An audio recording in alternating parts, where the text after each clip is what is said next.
Isang mapagpalang araw po sa inyong lahat. Celebrity Chika Time po muna tayo at may inihanda po akong chika para sa inyo. Tara po't magchika na po tayo. Ray Mendoza at Alden Richards parehong nakatanggap ng parangal. Yes, mga maka-Celebrity Chika Time, yan po ang ichichika ko sa inyo na lubos rin pong usap-usapan sa social media ng mga netizens, lalong-lalo na nga po ng mga followers at supporters ni Mengay at Tisoy. Abay, ito po ang kanilang latest kaganapan kahapon na sila po ay nakatanggap ng panibagong award. Bago po tayo dumako riyan, nais ko po munang batiin mga teambahay, team abroad at mga seniors natin dyan. Shout out po sa inyong lahat at happy blessed Sunday po.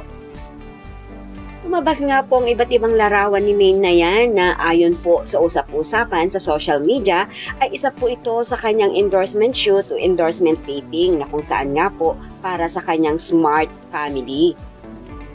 At yan nga po isa sa kaganapan ni Maine, dumalo po ito sa National Convention ng Smart na kung saan nga po ay nakatanggap rin po ito ng parangal. Alam naman po natin na isa po si Maine sa pinaka-main or brand endorser ng Smart Communication.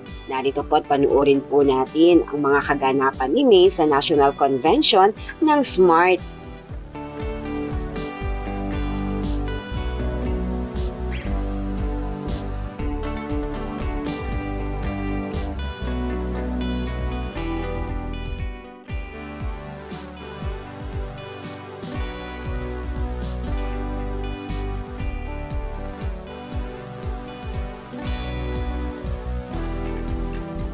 Maging pati rin po ang Asia's multimedia star na si Alden Richards ay nakatanggap rin po ng parangal kahapon mula naman po sa Asia's Influential Leadership Award. Yes po, tumanggap po si Alden ng parangal o award bilang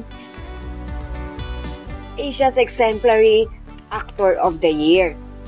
Isa po si Alden sa pinakamahusay at huwarang aktor sa industriya.